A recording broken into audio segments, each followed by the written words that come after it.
Hi, I'm Sonya White Jaguar. Welcome to this edition of White Jaguar Wednesdays, my semi-monthly series where I discuss spiritual subjects inspired by your questions.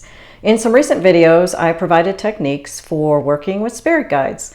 So now I'd like to talk about what happens if you've been developing a spiritual practice, you've been working with guides for a while, and then they stop talking to you. Or you try and they just won't talk to you. It's difficult to establish rapport with them. So what does that mean? Are you being punished? So a couple people asked this question in different ways. So I'll talk about that today, and I'll also give you Alan Rickman's input from his perspective as a spirit guide. So first of all, I will say that it's not easy for those in spirit to keep that channel open between dimensions. Every guide is different. Some like to interact and make their presence known, while others don't. Not all guides like to talk telepathically and flash visions of themselves. They may prefer different communication methods. So that's why I use many different tools. In previous videos, I've talked about some of the tools that I recommend, like pendulums and tarot cards, because we're all different, and some tools may work better for different people and for different guides too. So if your guides have stopped interacting, they may have moved on, and maybe other guides have taken their place. So one thing you can do is ask to connect with guides who do want to interact. Now, Alan, he doesn't always give me, a vision of himself or interact with me in a two-way conversation. Sometimes I just hear his voice or sense his presence. There are many times that he'll appear in my dreams, and then months will go by when I don't see him in a dream. But he does always communicate messages through channeling. When I sit down at the computer and I ask him to answer my questions, I'll always channel answers from him. He's very good about that. So when I asked Alan about his experience communicating across dimensions, he said that it's much easier for him to communicate through a pendulum than, for instance, by turning flashlights on and off to answer yes/no questions. He had demonstrated using flashlights in one of my earlier videos, and I know that's not an easy method for guides to use. So he also had told me that tarot cards are actually the very easiest tool for him to use. So that's why I use every tool at my disposal. So if guides won't talk telepathically with you, experiment and try different methods. Now, my experience with guides over the years has varied. Alan is by far the most interactive guide that I've worked with. Now, some guides have been nearly as active as Alan, and others have been more subtle.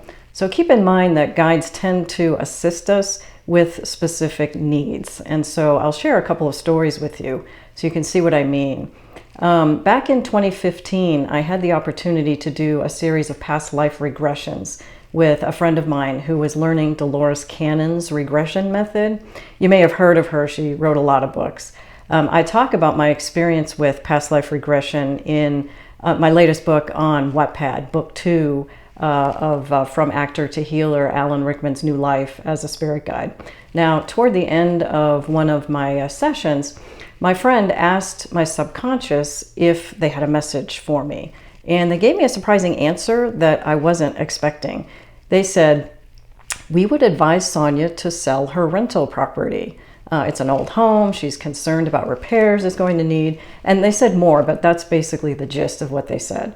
So what I noticed when I listened to the recording later was that the voice that gave that answer spoke with a Bostonian accent, and that was the only part of the session where my voice had changed. Now, my parents and I are from the Boston area. I was a teenager when we left Massachusetts, so I lost my accent, but my parents, they never lost their accent. So I identified the voice that spoke through that session as my mother's. So she picked her moment to share a message with me. I know she's been helping me as a guide since she died in 2008, but I don't channel her the way that I channel Alan and some other guides. She just doesn't work as a guide that way. I can't force her to communicate that way. So she picks her moments, and it's been like that ever since she died. So I'll share another story. This is from around the same time. This was late in 2015. So I was meditating, and a guide appeared to me. He looked like a nondescript man. And so I asked him his name, and he said he didn't have one. So I said, well, if you're going to interact with me, I want to call you something. What can I call you? And so he thought for a moment, and then he gave me a vision. Now, he showed me Dave Ramsey on a stage speaking to an audience. And so if you don't know who Dave Ramsey is, he's a well-known financial advisor, and he's written several books. I had read 2 of his books, so I knew who he was. So the guide gave me this vision, and then he asked, what does this man mean to you? And I said, Dave Ramsey represents taking control of your finances. Taking control of your finances is taking control of your life. He represents financial freedom and charitable giving. So then the guide said, that's how I'm going to be helping you. You can call me Ramsey. So this guide worked with me for many months, and I won't go into all the details here, but the story will be in one of the books that I'm working on called Spirit Guides or Shamans. So my finances changed after that, and I took my mother's advice, and I sold the rental property, and a lot of things changed. And then Ramsey moved on after that. So he helped me with what I needed at the time, and then once those goals were achieved, he left. So the point there is that things happen on Spirit's time, not ours. We can't force it. We may have made agreements on the soul level to have certain experiences at certain times. There may be a lesson involved. So if direct interaction with your guides isn't happening after lots of attempts, there may be something going on outside of your conscious control. It doesn't mean that you've done anything wrong. You're not being punished. Now, I'd like to mention my friend Wayne, who I taught Reiki with for 5 years. He's an amazing spiritual healer. I know some of you know him. Now, when he started doing energy work more than a decade ago, he started by doing hundreds of distance healings with clients. And so he tells this particular story all the time. One day, while working on a client, 3 spirit surgeons came to him, and they told him to go to the computer and look up human anatomy. And so he did that, and they showed him pictures of body parts, muscles, organs, and they helped him to diagnose the man's problem who he was working on. So these 3 guides worked with Wayne like that for months, and they taught him basically how to be a medical intuitive. And then eventually they moved on. And it's like after they taught him what he needed to know, they left. So that was years ago. And now Wayne says he doesn't even hear spirit guides per se. He communicates with them by talking out loud.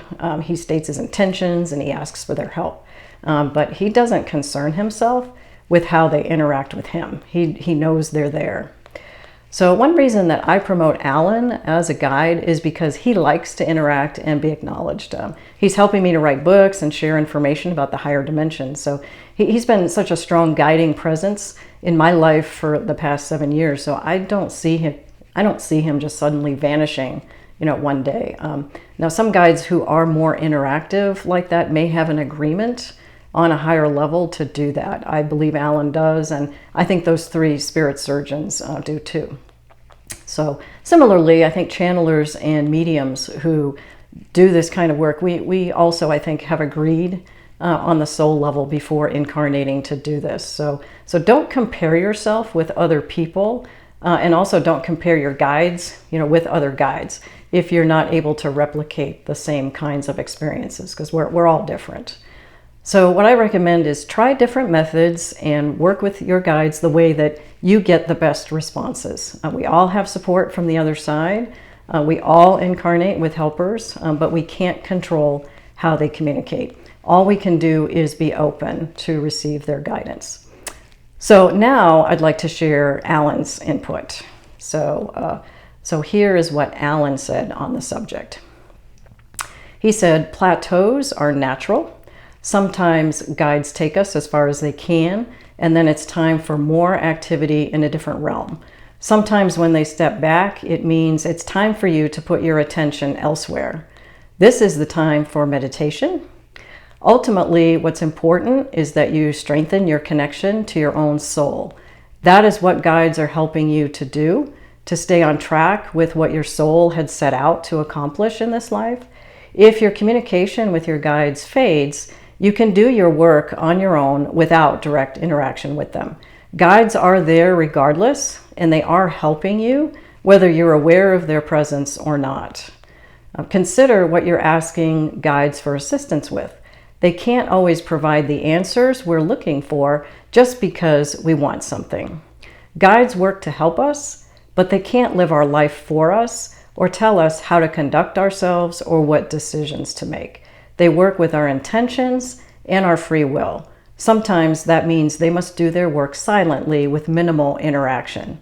State your intentions that you'd like to see and hear them. It may be that a class or a specific event is needed to help you open up spiritually to have deeper experiences. Perhaps it isn't the right time for deeper interactions. Know that you're loved and cherished by those of us here in this dimension, even if we don't express it every day with words like a physical person. Okay, so that's what Alan had to say on the subject. I hope that that was helpful. So I'd like to end the video by asking Alan now to perform a little energy work for you. If you're feeling separate from your guides or your own soul and your higher sense perceptions, I'd like to ask Alan to send energy to you through the camera to heal that sense of separation, because we're not separate from our guides or our loved ones on the other side ever, and we're certainly not separate from our soul. So go ahead and make yourself comfortable, and I'll ask Alan to come in. So Alan Rickman, the British actor who died in 2016, Alan, would you please join us today and send healing energy to all the viewers of this video who are feeling separate from their guides and their soul to help dissolve that feeling of separation in the highest and best way, please. Thank you very much. So now let's give him a minute to do that.